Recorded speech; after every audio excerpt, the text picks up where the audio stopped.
ఇచ్చాడయ్యో స్వామి కొత్త రెక్కల్ని మొలకెత్తించే హామీ.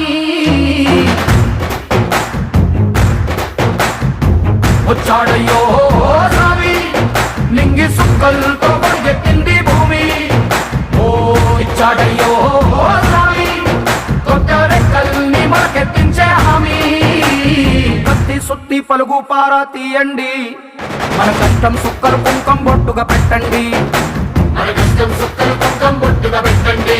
ఓ అన్నం పెట్టే పనిముట్లే మన దేవుళ్ళు, మరి ఆయుధాల పూజలు చేద్దాం పట్టండి.